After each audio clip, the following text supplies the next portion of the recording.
The dawn of the New Yam Festival casted a golden glow over the hills of Udi in Enugu State. Obinago, nestled in the hills of Udi, is stirred with anticipation. The aroma of roasted yam, abacha with palm wine, filled the air as families prepared for the grand celebration. For Obinago people, it was not just a celebration. It was a sacred communion with their ancestors, Anchi, the guardian spirit of their land. They showcase affluence, politics, education, culture, and wealth, showing diversity in their heritage. Marriage ceremonies and diverse traditional rituals, like Umuada's visits with their children to pay homage in their maternal homes. The euphoria that comes with the New Yam Festival in Obinago can never be fathomed. For Chinedu, the festival was more than a cultural event. It was a homecoming, a portal to wisdom, and the heart of its roots. Chinedu arrived with his parents, as he had every year since childhood. Though the vibrant displays of masquerade, wrestling booths, palm wine and abacha bars, harvest and cultural dances filled him with nostalgia, this year felt different. There was an air of expectancy, a silent hum that seemed to beckon him towards something unseen. At the festival's opening, the high priest, Ogbuefi Adibe, led a prayer at the sacred Iroko tree.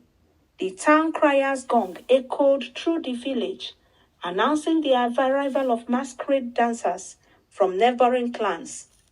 As the chants rose, Chinedu's mind wandered to a recurring dream, a vision of a radiant flame that called his name. An elder's voice interrupted his thoughts. Chinedu felt a strange pull. The festival this year carried an air of mystery. The spirits of the ancestors watch keenly this time. Keep your eyes open, son of the gods. That night, Chinedu dreamt of a masked figure with piercing eyes standing by a sacred Iroko tree. The figure called out, "The seed of promise bears a burden of choice. The ancestors have begun their dance, and you are at the center of their rhythm." Chinedu woke up. The echoes of the words lingered, leaving him restless. The festival began in earnest. The masquerade and dancers of Obinago, adorned in colorful regalia, emerged with vigor, performing dances that told ancient tales of conquest, unity, and sacrifice. The air vibrated with drum beats and the clanging of bells.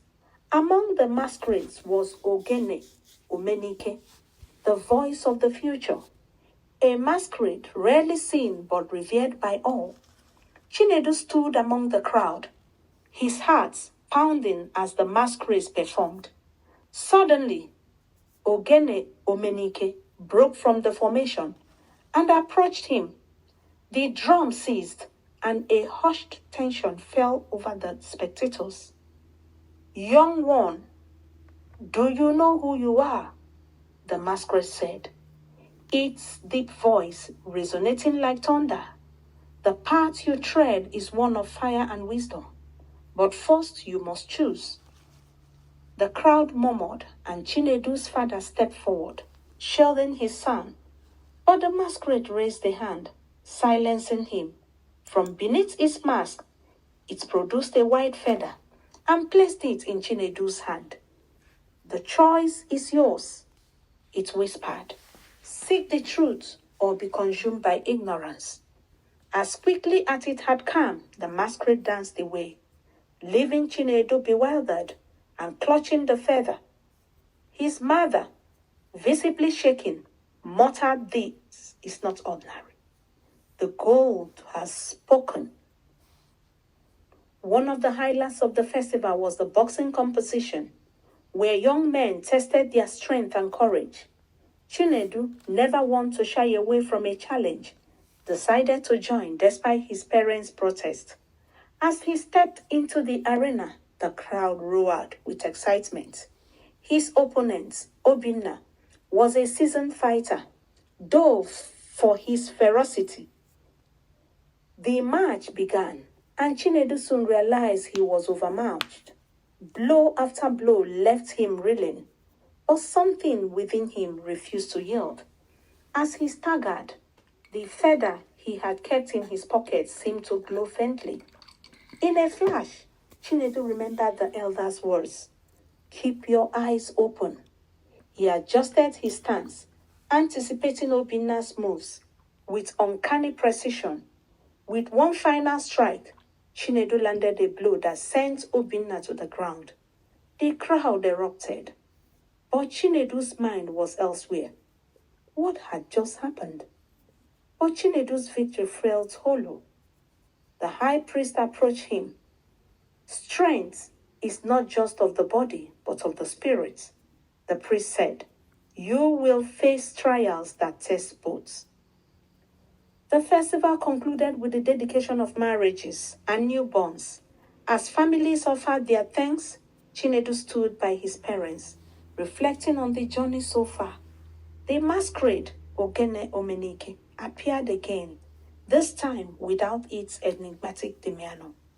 "Chinedu, your time has come," it declared. The crowd fell silent as the elders gathered round. In a ceremonial act, the feather was placed in Chinedu's hand, marking him as the chosen one. "And before your coronation, you must fulfill the will of the ancestors. You must choose a wife from the maidens they have blessed." Chinedu's heart sank. He had never imagined marriage would be a condition of his destiny. Chinedu later will ascend as the traditional ruler of Obinago, guiding the community with wisdom and strength, but the journey was far from over. His rule will be marked by trials and triumphs as he navigated the balance between tradition and progress. As the New Yam Festival continued to thrive, it became a symbol of unity, a reminder that the past and future are forever intertwined.